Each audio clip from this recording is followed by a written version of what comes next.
Good morning students, लक्ष्य में आप सभी का स्वागत है। मैं भी ट्रिपल ई का लेक्चर नंबर 11 यानी मैग्नेटिक सर्किट का लेक्चर नंबर 11 बना रहा हूँ और आज से मेरा टॉपिक स्टार्ट होता है इलेक्ट्रोमैग्नेट। ठीक है, ये बहुत इंपॉर्टेंट टॉपिक है। यहाँ से बहुत सारे टर्म्स एंड बहुत सारे छोटे छोटे टॉपिक्स क्लियर होंगे जो कि आने वाले सेमेस्टरों में आपके काम आएंगे। तो इलेक्ट्रोमैग्नेट से स्टार्ट करते हैं। इलेक्ट्रोमैग्नेट होता क्या है, ठीक है। और आजकल जितना भी हम मशीन देखते हैं जो बिजली से चल रहा होता है, जिसमें पावर होता है या जिसमें मूविंग सिस्टम होता है जो बिजली से काम होता है, सब में आपको इलेक्ट्रोमैग्नेट का काम मिलेगा। एक एक करके मैं आपको इसकी दुनिया में ले जाऊंगा और समझाने की कोशिश भी करता हूँ। ठीक है, मैं जो लिखा हूँ ये नोट्स पर्पज़ से है, आप इसको अच्छे से धीरे धीरे पढ़िए और वन बाय वन वर्ड्स को समझिए मैं क्या लिखा हूँ। ऐसे मैं समझाऊँगा ही, मेरा काम है वो। मैं आपको अच्छे से समझाने के लिए यहाँ पर आया हूँ। चलिए सबसे पहले शुरू करते हैं, इलेक्ट्रोमैग्नेट होता क्या है। इसको जानने के लिए सबसे पहला लेक्चर मैग्नेटिक सर्किट के देखिए, उसमें मैंने बताया था कि मैग्नेट दो तरह के होते हैं। एक का नाम है नेचुरल मैग्नेट और एक का नाम है इलेक्ट्रोमैग्नेट। ठीक है, इतना तो आपको याद होगा कि मैग्नेट को मैंने दो अलग अलग टाइप्स में बांटा था, एक नेचुरल और एक इलेक्ट्रोमैग्नेट यानी आर्टिफिशियल। अब ये जो मैंने दो टाइप आपको बताया, ये दोनों टाइप जो है इसमें मैंने जो पीछे टॉपिक्स पढ़ाए हैं वो नेचुरल मैग्नेट्स के लिए, ये इलेक्ट्रोमैग्नेट दोनों के लिए पढ़ाया। Magnetic field density, magnetic field intensity या फिर परमिएबिलिटी, ये जो मैंने टर्म्स पढ़ाए वो सिंपल मैग्नेट के लिए बनाए, या ऐसे कह सकते हैं कि नेचुरल मैग्नेट के लिए बनाए। क्योंकि नेचुरल मैग्नेट का यूज हम प्रैक्टिकल एप्लीकेशन में, प्रैक्टिकल का मतलब हमारी दुनिया में यूज हो रहे बहुत सारे डिवाइसेस, उसको कहते हैं प्रैक्टिकल एप्लीकेशन में नहीं कर पाते हैं और नहीं करते हैं। उसका भी कारण आगे बताऊंगा। ठीक है, तो नहीं करते हैं तो भाई अब हम उसके जगह पर कोई दूसरा मैग्नेट यूज़ करते हैं। तो उसी मैग्नेट के बारे में हम लोग यहाँ स्टडी करने जा रहे हैं और जो अभी हम लोग यूज करते हैं उसका नाम है इलेक्ट्रोमैग्नेट। आप क्वेश्चन पूछ लीजिएगा हमसे कि क्यों नहीं यूज करते हैं सर, जो नेचुरल मैग्नेट है उसका यूज हम लोग जितने भी, जैसे मान लीजिए मोटर या पंखा चल रहा है, मोटर, इन सबों में क्यों नहीं यूज करते हैं। ठीक है, मैं आपको बता दूं, क्योंकि जो मैग्नेट होता है इसका मैग्नेटिक स्ट्रेंथ फिक्स होता है, लेकिन हमको वेरिएबल कभी कभी ज़रूरत पड़ती, कभी ज़्यादा क्या कभी कम मैग्नेटिक फील्ड की ज़रूरत पड़ती है या मैग्नेटिक फोर्स की ज़रूरत पड़ती है। ऐसी स्थिति में उस मैग्नेट से मैग्नेटिक फील्ड कम या ज़्यादा नहीं किया जा सकता है। तो बहुत सारे ऐसे ड्रॉबैक्स थे जो नेचुरल मैग्नेट के, जिसका यूज हम लोग करते तो किसी एक ही मशीन में एक ही तरह का काम होता। जैसे मान लीजिए मोटर चल रहा है, स्पीड को कम ज़्यादा करना है तो भाई उसमें मैग्नेटिक फील्ड कम ज़्यादा होगा, तभी तो स्पीड फोर्स कम ज़्यादा लगेगा, तो मूविंग यानी कि जो स्पीड होगा कम ज़्यादा होगा। तो इन सब चीज़ों के लिए हम लोगों ने नेचुरल मैग्नेट को छोड़ा और हम लोगों ने उसकी जगह पर उसी की तरह काम करने वाला एक नया डिवाइस नाम रखा इलेक्ट्रोमैग्नेट और इसी को यूज किए। ये हमारे परमानेंट मैग्नेट का बहुत अच्छा रिप्लेसमेंट था। करेक्ट, चलिए शुरू करते हैं। कहता है कि इलेक्ट्रोमैग्नेट बनाइएगा कैसे आप। ये आप घर में भी बना सकते हैं और आप करके भी देख सकते हैं। मैं आपको बताऊंगा और करके देखिएगा और आप एक्सपेरिमेंट करने के बाद उसको फील करके बताइएगा ये होता है कैसे। ठीक है, चलिए मैंने पीछे सोलेनॉइड शब्द का प्रयोग किया था, अब आ रहे हैं हम लोग इसी इलेक्ट्रोमैग्नेट में सोलेनॉइड शब्द आएगा। इसके लिए क्या कीजिएगा, आप एक कोई मैग्नेटिक मटेरियल ले लीजिए, कोई भी मैग्नेटिक मटेरियल आप ले सकते हैं।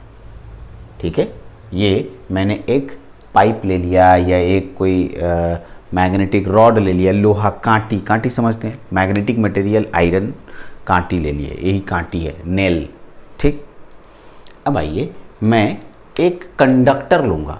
कंडक्टर शब्द का नाम सुने होंगे आप, क्या मैंने बोला, कंडक्टर। जनरली कंडक्टर में आपके पास एल्यूमिनियम आता है, ये तो बहुत अच्छे से सुने हैं।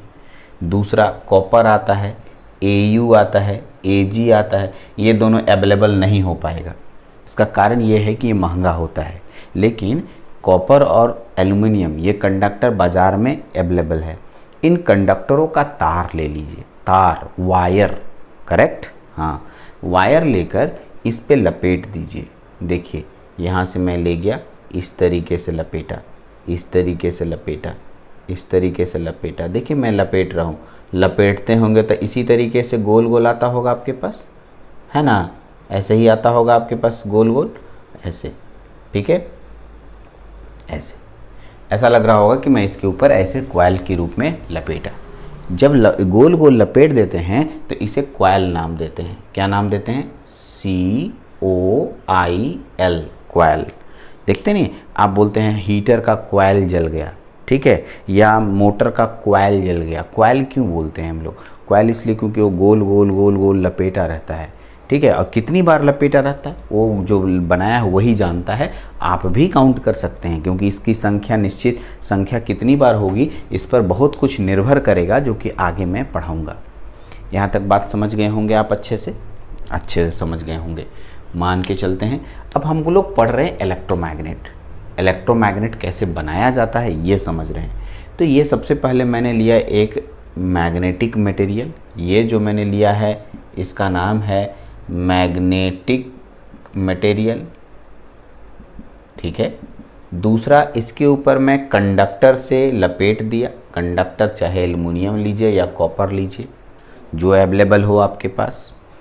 उसके बाद इसमें क्या कीजिए आप, इसमें आप एक करंट फ्लो करा दीजिए। क्या फ्लो कराना है? करंट। करंट का मतलब कहीं से बिजली, जो भी बिजली प्रोवाइड करता हो। तो आपके पास बहुत सारे ऐसे डिवाइसेस हैं जो करंट प्रोवाइड करता है। वोल्टेज सोर्स, बैटरी, या फिर घर में जो बिजली आ रहा है AC, कोई भी आप दे सकते हैं। चलिए मान लिया मैं किसी भी चीज़ से मैं इसमें बिजली दिया, तो इसमें जो गया उसको हम लोग I से सूचित करेंगे। किससे सूचित करेंगे? I से। ये करंट इसमें जा रहा है। जब इसमें करंट गया होगा तो करंट इधर ऐसे अंदर आया होगा, अंदर से बाहर की ओर निकल रहा है, तो इधर ऐसे आएगा, आएगा ना? एकदम करेक्ट, सोचिए, दिमाग लगाइए। अंदर से तार है तो अंदर से आया होगा, बाहर आया, फिर अंदर गया होगा, फिर बाहर आएगा। फील कीजिए, समझिए। फिर इस तरीके से करंट आपके पास आते जाएगा, आते जाएगा, आते जाएगा, आते जाएगा, और फिर बाहर की ओर निकलेगा ऐसे, यहाँ से ऐसे करंट निकलेगा I। जैसे ही इसमें करंट फ्लो कराइएगा तो इसके चारों ओर, क्या, इसके चारों ओर एक मैग्नेटिक फील्ड का क्रिएशन स्टार्ट हो जाएगा। देखिए, ठीक है, ये मैग्नेटिक फील्ड पूरा जोड़िएगा यहाँ से यहाँ तक। इस तरीके से दोनों साइड में मैग्नेटिक फील्ड आपका बनेगा। इधर देखिए मैग्नेटिक फील्ड बना रहा हूँ मैं, ठीक है, मैग्नेटिक फील्ड बना रहा हूँ ऐसे, है ना, ऐसे। और भी बना सकते हैं आप मैग्नेटिक फील्ड, आपकी मर्जी है ऐसे। और इधर से भी ऐसे मैग्नेटिक फील्ड बना सकते हैं, इधर से ऐसे। तो ये मैग्नेटिक फील्ड हुआ। इसे हम लोग क्या बोलते हैं? Magnetic field. Magnetic field line. यहाँ तक तो समझते हैं, सब तो पहले भी सीख चुके हैं। तो मैग्नेटिक फील्ड लाइन किसके कारण डेवलप हुआ? तो भाई करंट के कारण। किसके कारण डेवलप हुआ? करंट I के कारण डेवलप हुआ, ठीक है। इस और एक लड़का हमसे पूछता भी है कि यदि ये करंट हम हटा दें, ठीक है, सोचिए ये करंट मैं हटा दूंगा तो ये फिर से एक लोहा, मतलब कांटी, और इसके ऊपर तार बच जाएगा, इसके चारों ओर मैग्नेटिक फील्ड हट जाएगा, यानी ये मैग्नेटिक फील्ड खत्म हो जाएगा। करंट जितना ज़्यादा देंगे उतना ज़्यादा मैग्नेटिक फील्ड जनरेट होगा, करंट जितना कम देंगे उतना कम मैग्नेटिक फील्ड जनरेट होगा। आगे मैं इसका और डिस्कशन करूंगा। अभी तो याद कीजिए हम लोग पढ़े थे MMF, ठीक है। कॉपी एक बार पलटिए, जब भी मैं ऐसे शब्द का प्रयोग करता हूँ पीछे का, तो एक बार पीछे कॉपी पलट के उसको एक बार जरूर देख लीजिए। MMF, उसमें मैं एक फार्मूला बताया था, एम्पियर टर्न। एम्पियर करंट और टर्न कितनी बार लपेटा है। तो उस समय पढ़ाते समय मेरा लेक्चर अगर सुन रहे होंगे तो मैंने बोला था इसका जिक्र मैं आने वाले लेक्चरों में इलेक्ट्रोमैग्नेट में भी करूँगा, करेक्ट। वहाँ पर एम्पियर टर्न यूनिट कैसे हुआ ये समझ में नहीं आया होगा, क्योंकि टर्न मतलब कितनी बार लपेटे वहाँ पर जिक्र नहीं किए थे। अब आया, देखिए कितनी बार लपेटेंगे इस पर और कितना करंट देंगे इस पर, इसके मैग्नेटिक फील्ड का स्ट्रेंथ डिपेंड करता है, करेक्ट। आएंगे इस पे और बात करेंगे। इसमें बहुत सारी छोटी छोटी बातें छिपी हुई हैं जिसको कि हमको समझना भी है। अभी देखिए मैं अब यहाँ से पढ़ता हूँ, 2-3 पॉइंट लास्ट का है, फिर उसको भी समझाऊंगा। यहाँ तक आप समझ गए होंगे, उसी को मैं यहाँ लिखा हूँ।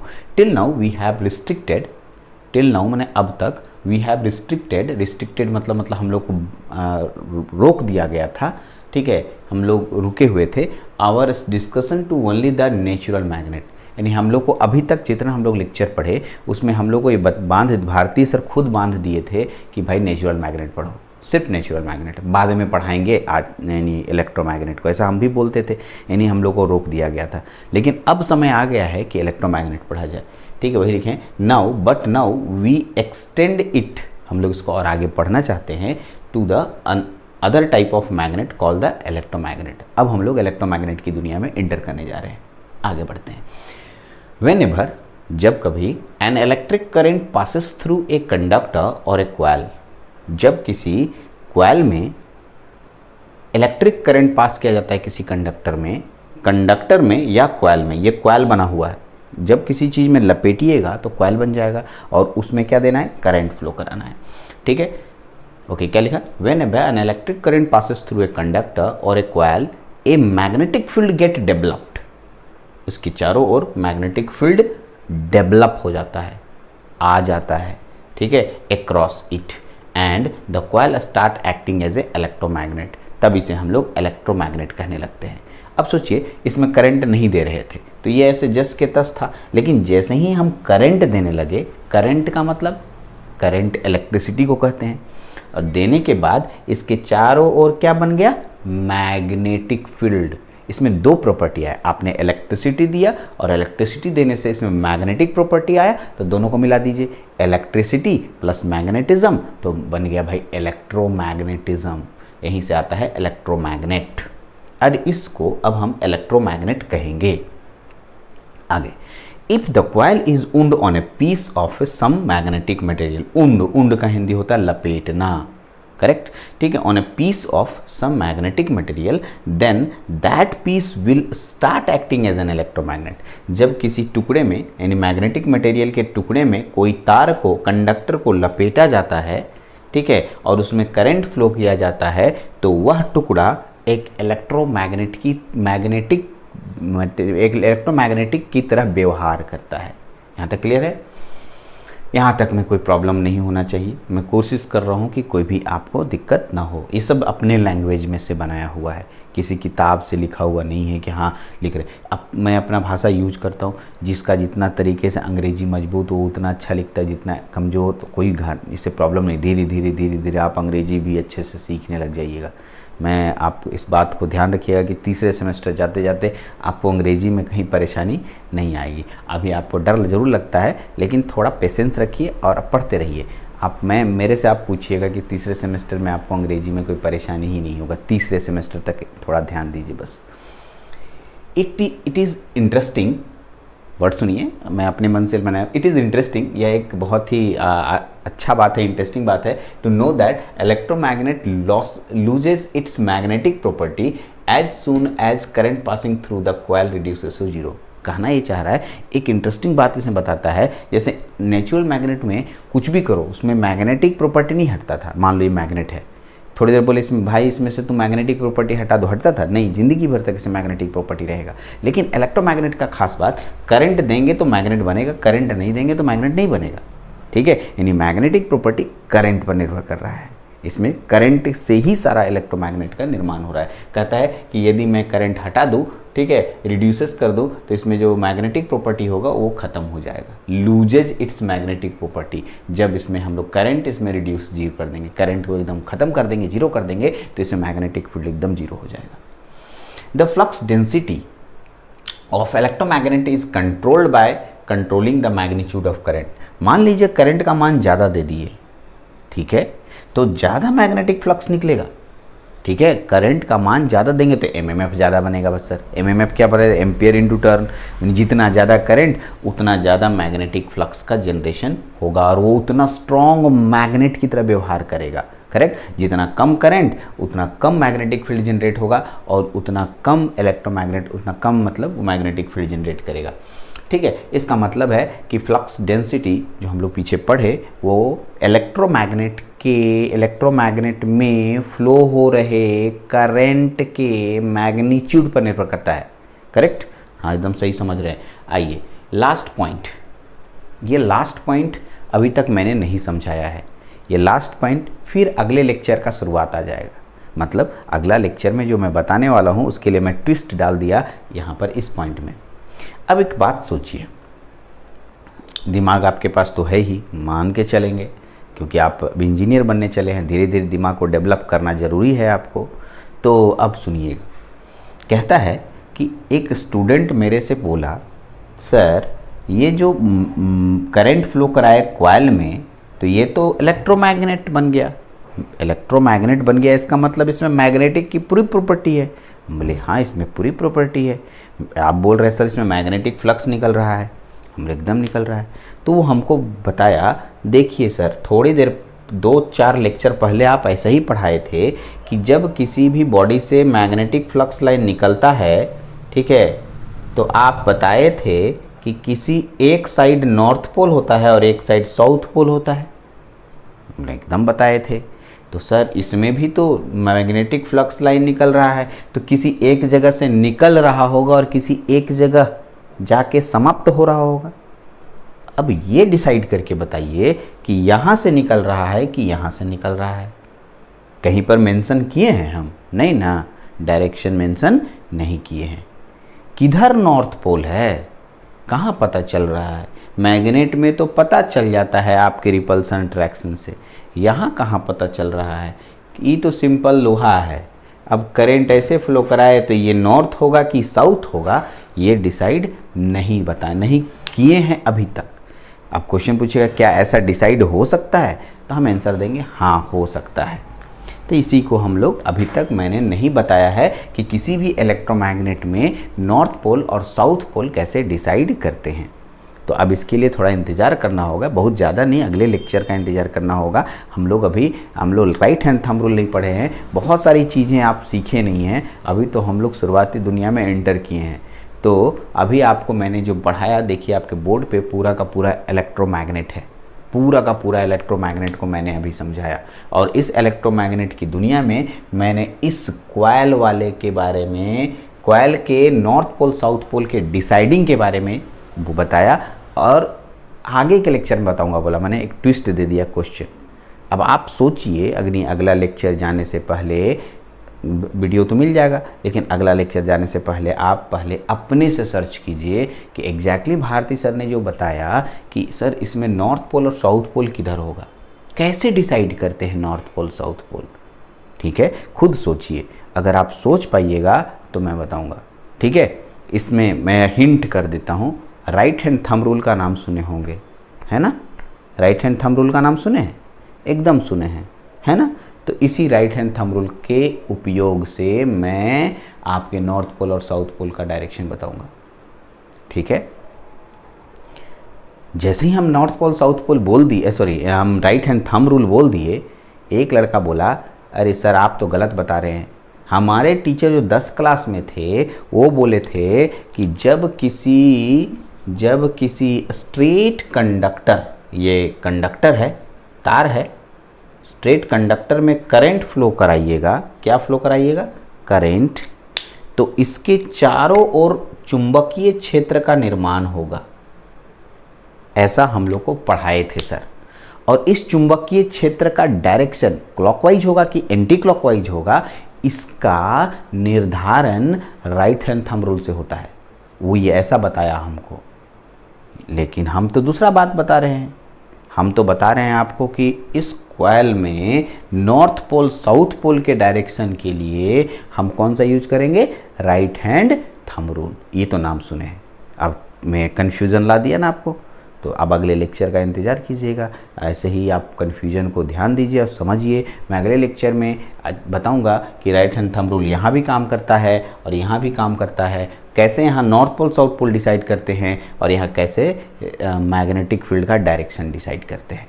यहाँ तक आपको अच्छा लगा होगा, उम्मीद है मज़ा आ रहा होगा पढ़ने में। मैं पूरी कोशिश कर रहा हूँ कि हर वो छोटे टॉपिक्स, हर वो छोटे टर्म आपके सामने रखूँ। फिर भी डाउट होता है, मेरा नंबर आपके पास ओपन है, आपको मालूम है, नंबर पे कॉल कीजिए और हमसे आप डाउट कर लीजिए, क्योंकि व्हाट्सएप ग्रुप में सभी क्वेश्चन आते जाते हैं। आपको परेशानी होती है, मेरे नंबर पे आप व्हाट्सएप कर दीजिए या फ़ोन कर लीजिए। ठीक है, ठीक है। लक्ष्य आपके लिए हमेशा तैयार रहता है, आपको आपकी सेवा देने के लिए।